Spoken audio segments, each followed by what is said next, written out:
Hi everyone, this is Anam. Welcome to PhD jobs and admission. So आज के इस session में मैंने रिसर्च मेथोडोलॉजी के कुछ इंपॉर्टेंट एमसीक्यू डिस्कस करे हैं for your upcoming BBAU PhD entrance examination 2022। तो जैसे कि आज के इस वीडियो में मैंने जो एमसीक्यूज है रिसर्च मेथोडोलॉजी के, इसको हिंदी में भी डिस्कस करा है, क्योंकि कई स्टूडेंट्स के हमें क्वेरीज आते हैं कि मैम हिंदी में भी एमसीक्यूज करवा दीजिए। तो मैंने आज के इस वीडियो में आपको हिंदी में भी एमसीक्यूज समझा दिया, बहुत अच्छी तरीके से सिंपल लैंग्वेज में समझाने की कोशिश करी है। सो आप इस वीडियो का एंड तक जरूर देख लीजिएगा। उसी के साथ साथ मैं आपको बता दूं कि बीबीएयू के पीएचडी एंट्रेंस एग्जामिनेशन जो होता है आपका, ये दो पार्ट्स में डिवाइडेड होता है, part 1 and part 2। So part 1 में आपके जो 50 क्वेश्चंस होते हैं ये रिसर्च मेथोडोलॉजी से पूछे जाते हैं, और आपको एग्जाम को भी क्वालिफाई करने के लिए मिनिमम 50% मार्क्स स्कोर करना होता है।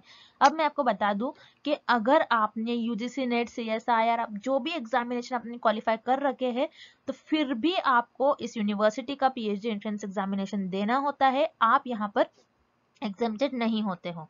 सो याद रखिएगा कि आपकी प्रिपरेशंस के लिए जो भी कैंडिडेट्स बीबीएयू के पीएचडी एंट्रेंस एग्जामिनेशन की प्रिपरेशन कर रहे हैं, उनके लिए हमने full syllabus video lectures provide कर रखा है रिसर्च मेथोडोलॉजी पर, जिसमें आपको हर एक टॉपिक पर वीडियो लेक्चर मिलने वाला है। डिटेल में हमने सारा एक्सप्लेनेशन रखे हैं, सारा आपको इंपॉर्टेंट पॉइंट्स मिल जाएंगे हमारे नोट्स में। जो भी आपको इंटरव्यू में भी क्वेश्चंस पूछे जाते हैं उसके लिए भी हमारे नोट्स आपके लिए हेल्पफुल होंगे।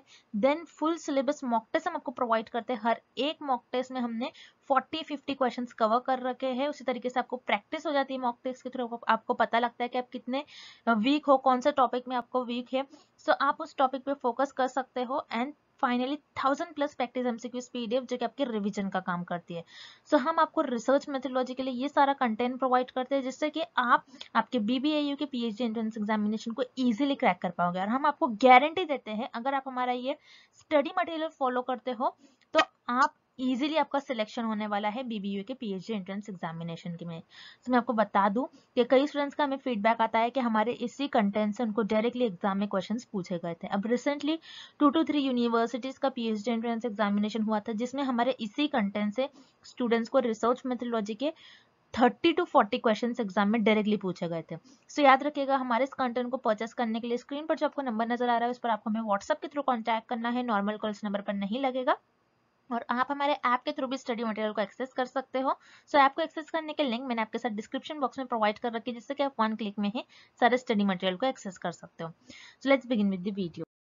हमारे इस रिसर्च मेथोडोलॉजी के कोर्स में हम आपको full syllabus video lectures, notes, 10 full syllabus mock test, 1000+ practice MCQs PDF provide करेंगे in both language, Hindi as well as in English. So हमारा जो ये रिसर्च मेथोडोलॉजी का कंटेंट है, ये हमने हमारे एक्सपीरियंस के बेसिस पर और जो एक्चुअल पीएचडी एंट्रेंस एग्जाम में क्वेश्चंस पूछे जाते हैं, वो सारी चीजें हमारे इस रिसर्च मेथोडोलॉजी के कंटेंट में हमने कवर करे हैं। तो आपको हमारा, अगर आप कोर्स परचेस करोगे, अगर आप हमारा कोर्स फॉलो करोगे, तो आपको कुछ इस तरीके से हमारे रिसर्च मेथोडोलॉजी के कंटेंट में आपको प्रिपरेशन करना है कि आपको हमारे जो नोट्स है और जो मॉक टेस्ट को एक वीक में कवर कर लेना है। और ये जो 1000+ एमसीक्यूज पीडीएफ है, 1000+ एमसीक्यूज पीडीएफ, ये आप आपके एज अ रिविजन के तौर पर यूज कर सकते हो। आप आपके एग्जाम के एक दिन पहले, और अगर आप आपके एग्जाम के इवन 4 to 5 आवर्स पहले भी इसको एक बार रीड कर चले जाओगे, तो आप एग्जाम में इजीली क्वेश्चंस को मार्क कर आ जाओगे। तो मैं आपको गारंटी देती हूँ कि हमारे इसी रिसर्च मेथोडोलॉजी के कंटेंट से आपको एग्जाम में क्वेश्चंस पूछे जाएंगे। हमारे जो स्टूडेंट्स हैं, हमारे जो बैच के स्टूडेंट्स हैं, उन कई स्टूडेंट्स का फीडबैक है कि उनको हमारे इस रिसर्च मेथोडोलॉजी के कंटेंट से डायरेक्टली एग्जाम में 10 to 12 क्वेश्चंस पूछे गए थे। सो हमारे इस स्टडी मटेरियल को परचेस करने के लिए आपको इस नंबर पर हमें व्हाट्सएप के थ्रू कॉन्टैक्ट करना है। याद रखिए, आपको व्हाट्सएप के थ्रू ही हमें कॉन्टैक्ट करना है। और आप अगर मैसेज करते हो, मैसेज करने के विद इन 15 to 20 मिनट्स में आपको सारा स्टडी मटेरियल प्रोवाइड कर देंगे। और आप हमारे ऐप को भी डाउनलोड कर सकते हो, जो कि है ग्लोबल ऑनलाइन ऐप। सो इस ऐप पर आपको 1 मंथ की वैलिडिटी मिलेगी, और अगर आप ऐप पर जाते हो तो आपको डायरेक्टली वहां पर सारा कंटेंट इजिली अवेलेबल हो जाएगा। और ऐप को डाउनलोड करने के लिंक मैंने डिस्क्रिप्शन बॉक्स में प्रोवाइड कर रखी है। सो वहां से आप हमारे ऐप को एक्सेस कर सकते हो। And let's begin with the video. What kind of questions are designed to permit a free response from the subject but do not provide or suggest any structure for the respondent's reply? किस प्रकार के प्रश्न विषय से मुक्त प्रत्येका की अनुमति देने के लिए डिजाइन किए गए हैं, लेकिन उत्तरदाताओं के उत्तर के लिए कोई संरचना प्रदान या सुझाव नहीं देते हैं। सो इस प्रश्न में हमें ये पता लगाना है और इस क्वेश्चन में हमें ये फाइंड आउट करना है ऐसे टाइप के क्वेश्चंस यानी ऐसे प्रकार के प्रश्न जिसमें जो रिस्पोंडेंट है वो फ्रीली रिस्पॉन्स कर सकते हैं और जो क्वेश्चंस होते हैं, जो प्रश्न होंगे आपके, वो स्ट्रक्चर नहीं होंगे। यानी इसमें आपके जो क्वेश्चंस होंगे, जो रिस्पोंडेंट क्वेश्चंस का आंसर करते हैं, वो जो प्रश्न होते हैं, जो उनके उत्तर होंगे, उस प्रश्न के जो उत्तर होंगे वो संरचना या सुझाव नहीं देते हैं। तो याद रखिएगा, ऐसे टाइप के क्वेश्चंस को हम कहते हैं ओपन एंडेड क्वेश्चंस यानी विस्तृत जवाब वाले प्रश्न। अब इस क्वेश्चन को हम और डिटेल में पढ़ते हैं और डिटेल में देखते हैं कि ये क्वेश्चन हमें क्या बता रहा है। जैसे मान लीजिए एक शोधकर्ता है जो रिसर्चर है, जिसे हम रिसर्चर कहते हैं। रिसर्चर को लोगों से कुछ रिस्पॉन्स कलेक्ट करना है, यानी जो रिसर्चर है, जो शोध करता है, उनको अपनी जनसंख्या में से कुछ लोगों का रिस्पॉन्स लेना है। सो यहाँ पर रिसर्चर को कुछ रिस्पॉन्स लेना है। यहाँ पर लोग जो है ये सब्जेक्टिव फॉर्म में रिस्पॉन्स कर रहे हैं। मतलब जैसे फॉर एग्जाम्पल आप आपके एग्जाम में मान लीजिए कोई पेपर लिख रहे हो, उसमें आपको सब्जेक्टिव फॉर्म में लिखना है, यानी लॉन्ग आंसर टाइप क्वेश्चन जो होते हैं जिसमें आप सब्जेक्टिव फॉर्म में आंसर लिखते हैं, जिसमें आपको एमसीक्यूज नहीं पूछा जाता है बल्कि आप आपके ओपिनियन आगे रख सकते हो उस क्वेश्चन के आंसर में, यानी उस प्रश्न के उत्तर में। अब बता रहा है यहाँ पर हमें जो रिस्पोंडेंट है सब्जेक्टिव फॉर्म में आंसर करेगा, यानी लॉन्ग आंसर करेगा उस प्रश्न का, और यहाँ पर कोई स्ट्रक्चर नहीं होता है क्वेश्चन का, यानी क्वेश्चन का कोई स्ट्रक्चर नहीं होगा, यानी कि आपको कोई पर्टिकुलर एक ही आंसर राइट होगा ऐसा नहीं कह सकते हम। यानी जैसे एमसीक्यूज टाइप, जैसे मान लीजिए जो अब मैं आपको ये क्वेश्चन बता रही हूँ, इसमें ये हमारा एमसीक्यूज टाइप क्वेश्चन है जिसमें सिर्फ और सिर्फ आपको एक ही आंसर मार्क करना होता है जो आके आपके करेक्ट आंसर होगा, उसे हम कहते हैं स्ट्रक्चर क्वेश्चन। और जो अनस्ट्रक्चर क्वेश्चन होते हैं जिसमें आप आपके ओपिनियन आगे रख सकते हैं, आपके चॉइस आगे रख सकते हैं, आपके वर्ड ऑफ चॉइस आगे रख सकते हैं, आपको जो लगता है, आपकी जो इच्छा है, आप वो आगे बता सकते हो। सो वो कौन से टाइप के क्वेश्चंस होते हैं? वो होते हैं आपके open ended questions. So open ended questions वो टाइप के क्वेश्चंस होते हैं जिनमें आप आपके जो रिप्लाई होते हैं, जो रिस्पोंडेंट का रिस्पॉन्स होता है, फ्रीली रिप्लाई कर सकते हैं। जैसे मान लीजिए किसी फिल्म का आपको रिव्यू देना है।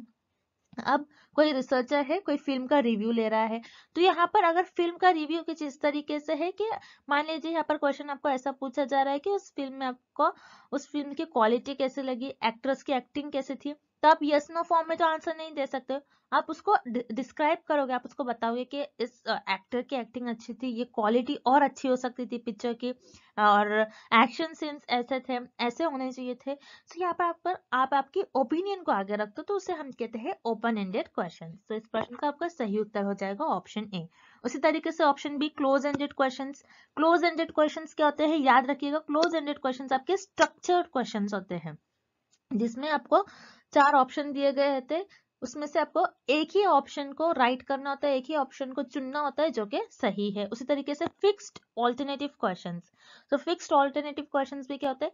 एक ही आंसर उसमें राइट होता है और एक रॉन्ग हो जाएगा। सो एक ही आंसर जब राइट होता है फिक्स्ड है। फिक्स्ड ऑल्टरनेटिव क्वेश्चंस यानी ये यहाँ पर स्ट्रक्चर क्वेश्चन है, लेकिन हमें नॉट स्ट्रक्चर पूछ रहा है क्वेश्चन में। सो यहाँ पर आपका ऑप्शन बी और सी दोनों भी इस प्रश्न का गलत उत्तर हो जाएगा। उसी तरीके से option D multiple choice question, जैसे कि मैंने आपको स्टार्टिंग में ही एग्जांपल दिया था, तो मल्टीपल चॉइस क्वेश्चन भी आपके ये स्ट्रक्चर क्वेश्चंस होते हैं, इसलिए इस प्रश्न का उत्तर ये भी गलत हो जाएगा। और इस प्रश्न का आपका सही उत्तर हो जाएगा विकल्प ए ओपन एंडेड क्वेश्चन, विस्तृत जवाब वाले प्रश्न। अगला प्रश्न, the term ICT was coined bye. ICT शब्द किसके द्वारा गढ़ा गया था? इस प्रश्न में हमें पता लगाना है आईसीटी इस शब्द को, इस टर्म को किस साइंटिस्ट ने गढ़ा था, यानी आईसीटी इस टर्म को किस साइंटिस्ट ने लॉन्च किया था ये टर्म। तो याद रखिएगा आईसीटी इस टर्म को जिम डोम्सिक इस साइंटिस्ट ने ये टर्म को लॉन्च किया था और कॉइन किया था इन द ईयर 1981। 1981 में जिम डोम्सिक ने इस टर्म को कॉइन किया था। और याद रखना है आपको, आईसीटी का फुल फॉर्म होता है इंफॉर्मेशन एंड कम्युनिकेशन टेक्नोलॉजी। सो आपको इसका फुल फॉर्म याद रखना है, बहुत बार एग्जाम में पूछा भी जाता है। आईसीटी का फुल फॉर्म क्या होता है? आईसीटी का फुल फॉर्म होता है इंफॉर्मेशन एंड कम्युनिकेशन टेक्नोलॉजी। अब आईसीटी इस टर्म को क्यों लॉन्च करा गया, इसके यूज क्या है, आईसीटी होता क्या है? सो आईसीटी जैसे इंफॉर्मेशन यानी हर टाइप की आपको इंफॉर्मेशन मिल जाती है थ्रू इंटरनेट और सेल फोन्स पर, कंप्यूटर्स पर, आपके लैपटॉप्स पर। उसी तरीके से कम्युनिकेशन यानी जिससे हम एक दूसरे से बात कर सकते हैं, कम्युनिकेट कर सकते हैं इजीली। सो आईसीटी एक ऐसा टूल है जिसके वजह से हम रियल वर्ल्ड प्रॉब्लम को सॉल्व कर पाया है। इसके वजह से कम्युनिकेशन फास्टर हो गया है। जैसे for example real world problem क्या हो सकती है, जैसे कोविड हमारे लिए एक रियल वर्ल्ड प्रॉब्लम थी, क्योंकि वो ऑल ओवर वर्ल्ड में वो डिसीज आई थी, जिसकी वजह से जो साइंटिस्ट थे उन्होंने इजीली कम्युनिकेट किया दूसरी कंट्रीज से, और उसका हमने जो सोल्यूशन है वो फास्ट वे से फाइंड आउट कर लिया थ्रू आईसीटी की हेल्प से ही ये हो पाया। सो याद रखिएगा, आईसीटी का एग्जाम में आपको यूजेस पूछा जाता है, आईसीटी किसने कॉइन किया था ये भी एग्जाम पूछा जाता है, सॉरी ये भी क्वेश्चंस पूछा जाता है, जैसे आपको ये 2016 में पूछा गया। देन उसके बाद आपको ये भी पूछा जाता है कि आईसीटी का यूज क्या है, आईसीटी का मतलब क्या होता है। जैसे आईसीटी क्या होता है, जो हम internet, wireless network, cell phone, computer, software, video conferencing और सोशल नेटवर्किंग, एजुकेशन और टेलीफोन और यू कैन से मार्केटिंग, इन सारे सब ये सारे जो फील्ड्स है, ये सारे जो सोर्सेज है, इन सारे सोर्सेज में आप आईसीटी का ही यूज कर चीजों को डेवलप करते हो। और जैसे कि हम मेडिकल फील्ड में भी आईसीटी का ज्यादातर यूज करते हैं किसी डिसीज को डायग्नोस करने के लिए। तो ऐसे सारे क्वेश्चंस आपको एग्जाम में पूछे जाएंगे। आईसीटी का यूज क्या होता है, आईसीटी की डेफिनेशन क्या होती है, तो आपको याद रखना है आईसीटी की डेफिनेशन तो इंफॉर्मेशन एंड कम्युनिकेशन टेक्नोलॉजी, तो फुल फॉर्म है।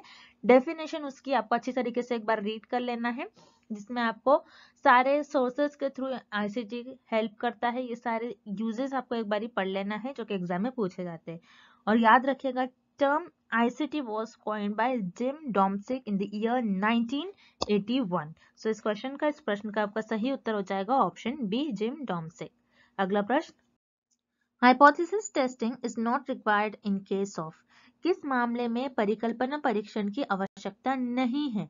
इस क्वेश्चन में पूछ रहा है कि दिए गए विकल्प में से, दिए गए टाइप ऑफ रिसर्च में से, दिए गए डिफरेंट प्रकार के अनुसंधान में से कौन से एक ऐसी अनुसंधान है जिसमें आप आपकी जो परिकल्पना होती है उसका परीक्षण नहीं करते हो। मतलब दिए गए ऑप्शंस में से कौन से एक ऐसे रिसर्च है, कौन से ऐसे टाइप ऑफ रिसर्च है जिसमें आप हाइपोथेसिस को टेस्ट नहीं करते और हाइपोथेसिस टेस्टिंग उस केस में रिक्वायर्ड नहीं होती है। तो याद रखिए, इस क्वेश्चन को आपको सॉल्व करने के लिए आपको पता होना चाहिए कि हाइपोथेसिस यानी आपकी परिकल्पना होती क्या है। तो हाइपोथेसिस क्या होता है, एक टेंटेटिव स्टेटमेंट होता है आपका। हाइपोथेसिस आपका एक टेंटेटिव स्टेटमेंट होता है।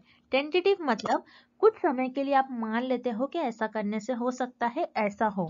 सो ये होता है आपका टेंटेटिव स्टेटमेंट, जिसमें आप आपके अनुमान लगाते हो, आप कुछ भविष्यवाणी करते हो, उसी को हम कहते हैं परिकल्पना।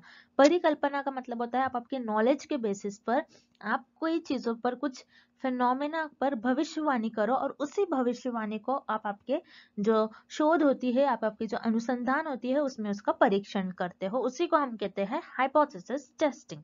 अब हाइपोथेसिस टेस्टिंग कौन से रिसर्च में नहीं की जाती है, वो होती है आपकी डिस्क्रिप्टिव रिसर्च, जिसे हम कहते हैं वर्णनात्मक अनुसंधान। सो डिस्क्रिप्टिव रिसर्च यानी वर्णनात्मक अनुसंधान ये होती क्या है। सो याद रखिएगा, डिस्क्रिप्टिव रिसर्च में हमारे पास जो फेनोमेना होता है, ऑलरेडी एग्जिस्टिंग फेनोमेना होता है, ऑलरेडी हमारे पास एक फेनोमेना अवेलेबल होता है, उसकी सारी इंफॉर्मेशन हमारे पास प्रेजेंट होती है।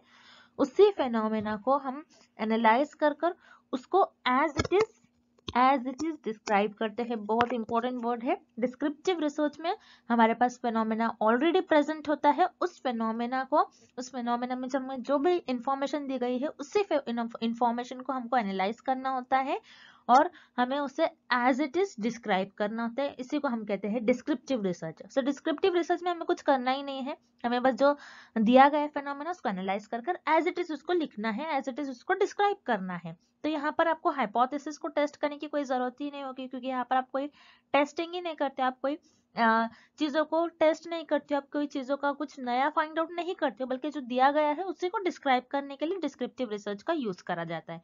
तो याद रखिए, डिस्क्रिप्टिव रिसर्च ऐसी रिसर्च होती है जिसमें आप आपके हाइपोथेसिस को टेस्ट नहीं करते हो, यानी वर्णनात्मक अनुसंधान एक ऐसी अनुसंधान होती है जिसमें आप आपकी जो परिकल्पना होती है उसका परीक्षण नहीं करते हो।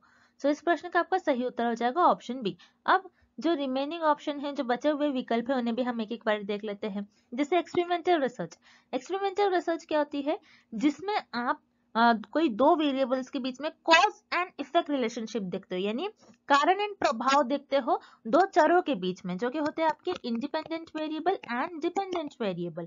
इंडिपेंडेंट वेरिएबल कैसा अफेक्ट कर रहा है डिपेंडेंट वेरिएबल पर, ये आप देखते हो। और एक्सपेरिमेंटल रिसर्च में याद रखिए, आप इंडिपेंडेंट वेरिएबल को आप मैनिपुलेट करते हो, यानी हेर फेर कर सकते हो उसमें और कुछ चेंजेस कर सकते हो, ये देखने के लिए कि वो डिपेंडेंट वेरिएबल पर उसका कैसा प्रभाव दिखा रहा है, यानी कैसे चेंजेस दिखा रहा है, उसका कैसे इफेक्ट दिखा रहा है इंडिपेंडेंट वेरिएबल डिपेंडेंट वेरिएबल पर। सो यहाँ पर एक्सपेरिमेंटल रिसर्च में जो आपके पास इंडिपेंडेंट वेरिएबल होते हैं उसको आप रैंडमली असाइन कर सकते हो, आप कम ज्यादा कर सकते हो, ये आपके पास है, आप किसी भी तरीके से चूज कर सकते हो। आपका पर्टिकुलर यही नहीं रहता है कि आप मैं यही टर्म लूंगी, यही लोगों को लेकर टेस्ट करूंगी, ऐसा कुछ नहीं होता है। एक्सपेरिमेंटल रिसर्च में आप रैंडमली लोगों को असाइन करते हो और इंडिपेंडेंट वेरिएबल को मैनिपुलेट करते हो। सो एक्सपेरिमेंटल रिसर्च में आप इंडिपेंडेंट वेरिएबल का इफेक्ट देखते हो डिपेंडेंट वेरिएबल पर, यानी आप यहाँ पर हाइपोथेसिस, जनरली आपकी हाइपोथेसिस को ही आप टेस्ट करते हो। आप यहाँ पर एक्सपेरिमेंटल रिसर्च में देखते हो कि जैसे मान लीजिए फॉर एग्जांपल आप ये देखोगे कि एक प्लांट है, उसकी ग्रोथ कैसी होगी अगर मैं इसको वाटर दूंगी तो। ओके, वाटर देने से प्लांट की ग्रोथ कैसी हो रही है। तो यहाँ पर आप गेस कर रहे हो, यहाँ पर आप आपके अनुमान लगा रहे हो, आप आपकी भविष्यवाणी कर रहे हो कि हो सकता है अगर मैं ज्यादा वाटर दूं तो हो सकता है इस प्लांट की ग्रोथ भी ज्यादा हो। सो ये होती है आपकी एक्सपेरिमेंटल रिसर्च। अब दूसरा ऑप्शन है आपका expose facto. Expose facto research क्या होती है, बहुत इंपॉर्टेंट है, बहुत से स्टूडेंट्स को पता ही नहीं होता कि एक्सपोज फैक्टो रिसर्च को हम कॉजी एक्सपेरिमेंटल रिसर्च भी कहते हैं।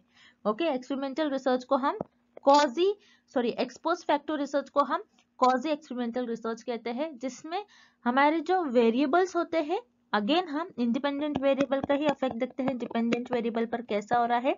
लेकिन कॉजी एक्सपेरिमेंटल रिसर्च और एक्सपोज फैक्टर रिसर्च में हम जो भी फेनोमेना हैपन हो जाता है उसके बाद उस पर स्टडी करते हैं। जैसे कोविड डिसीज हो गई, फिर रिसर्चर ने उसके बाद वो डिसीज होने के बाद उस फेनोमेना पर स्टडी की, यानी एक फैक्टर हैपन हो गया, कुछ हैपन हो गया, उसके बाद कुछ इंसिडेंट हैपन हो गया, उसके बाद उस पर रिसर्च की जा रही है, उसे हम कहते हैं एक्सपोज फैक्टर और कॉजी एक्सपेरिमेंटल रिसर्च, जिसमें आप आपके इंडिपेंडेंट वेरिएबल को ना ही मैनिपुलेट करते हो ना ही रैंडमली असाइन करते हो, लेकिन इसमें भी आप आपके हाइपोथेसिस को टेस्ट करते हो। इसलिए यहाँ पर आपका ऑप्शन ए एंड सी, यानी विकल्प ए एंड विकल्प सी इस प्रश्न का गलत उत्तर हो जाएगा, और इस प्रश्न का आपका सही उत्तर हो जाएगा ऑप्शन बी, डिस्क्रिप्टिव रिसर्च और वर्णनात्मक अनुसंधान।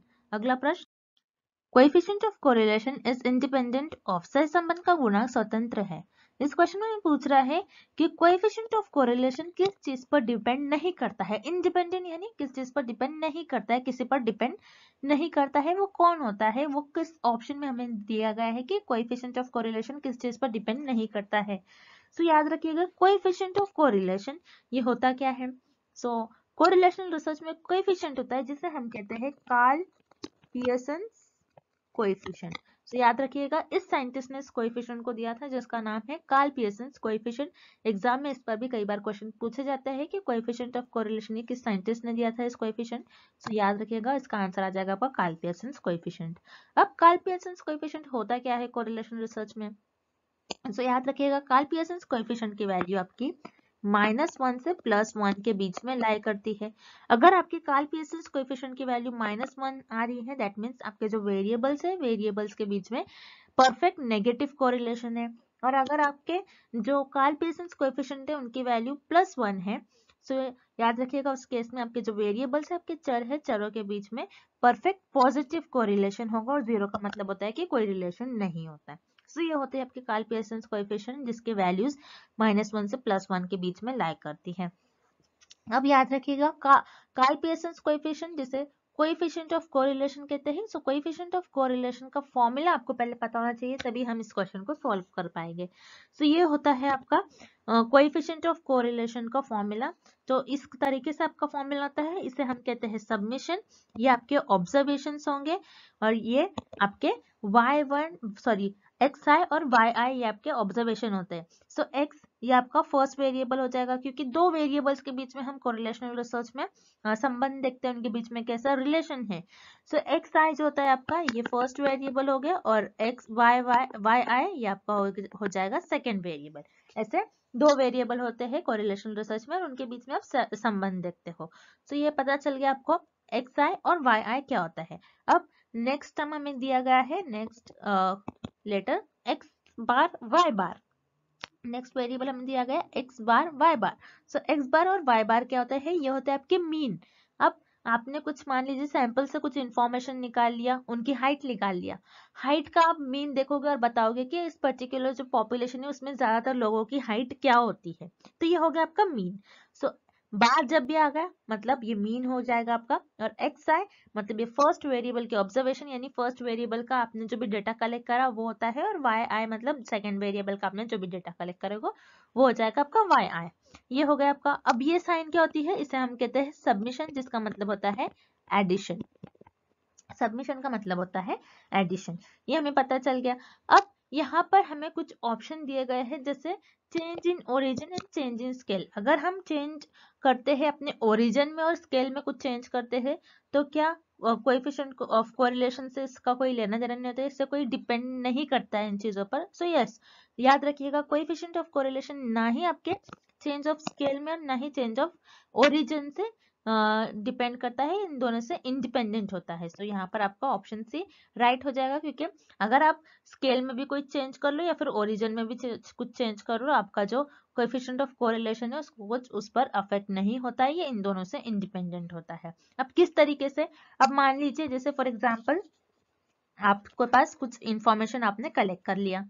अब कुछ इंफॉर्मेशन कलेक्ट करने के बाद आपने उस इंफॉर्मेशन को प्लॉट कर दिया कुछ ग्राफ में। अब ग्राफ में प्लॉट करने के बाद आपने पहले वेरिएबल का मान लीजिए कुछ, यहाँ पर आपके ओरिजिन के पास 10 वैल्यू आ रही है, 20 वैल्यू आ रही है। अब मैंने क्या किया, मैंने जो ओरिजिन था इस 10 को मैंने थोड़ा मूव कर लिया, तो 10 यहाँ पर आ जाएगा मेरा, 20 यहाँ पर आ जाएगा। अब यहाँ पर जो आप देख रहे हो, यहाँ पर हमारे जो फॉर्मूला है इसमें माइनस दिया गया है हमें। जब मैं यहाँ पर वैल्यूज पुट करूंगी और मैं माइनस करूंगी तो ये ऑलरेडी इसी जगह पर मेरी वैल्यू आ जाएगी। तो जैसे कि देख रहे हो आप, कुछ चेंजेस ही नहीं होगा, यानी आपके जो ओरिजिन है ओरिजिन से कुछ चेंज नहीं हो रहा है, जितना गैप है उतना ही गैप रह रहा है आपका। That means coefficient of correlation जो होता है इसमें जो ओरिजिन वैल्यू होती है इसमें कोई चेंजेस नहीं होता है आपका। So correlation coefficient of correlation independent होता है आपका ओरिजिन से। अब स्केल देखते हैं। अब स्केल मान लीजिए यहाँ पर आपकी 10 है, स्केल 10 है, मैंने इसको बढ़ा दिया उस स्केल को। जैसे हम कोई चीज कभी हमें हमारे आय से नहीं दिखती तो हम माइक्रोस्कोप में देखते हैं, तो हम क्या करते हैं उसका स्केल बढ़ा देते हैं। सो उस केस में मैंने मान लीजिए यहाँ पर मैंने स्केल बढ़ा दिया, ये 10 को मैंने ले लिया 10K ले लिया। अब मैं अगर यहाँ पर हर जगह 10K और 20K डाल दूंगी, अब यहाँ पर 10K मान लीजिए और यहाँ पर 20K, तो यहाँ पर अगर मैं इसको सॉल्व करूंगी तो यहाँ पर मेरा जो k है ये कांस्टेंट k है मान लीजिए। तो ये मैं इसको बाहर निकाल लूंगी, तो यहाँ पर k और k बाहर आ जाएगा, तो ये k और k कैंसिल हो जाएगा, जिसकी वजह से आपको फिर से सेम ही फॉर्मूला देखने मिलेगा। तो इसके लिए हम कहते हैं कोएफिशिएंट ऑफ कोरिलेशन जो होता है आपका स्केल और ओरिजिन पर अगर आप चेंज करते हो तो इसका इस पर कोई अफेक्ट नहीं होता। इसलिए इस क्वेश्चन का आपका राइट ऑप्शन हो जाएगा option C, change of scale and origin only, केवल पैमाने और उत्पत्ति का परिवर्तन। अगला प्रश्न, ANOVA was given by, ANOVA द्वारा दिया गया था।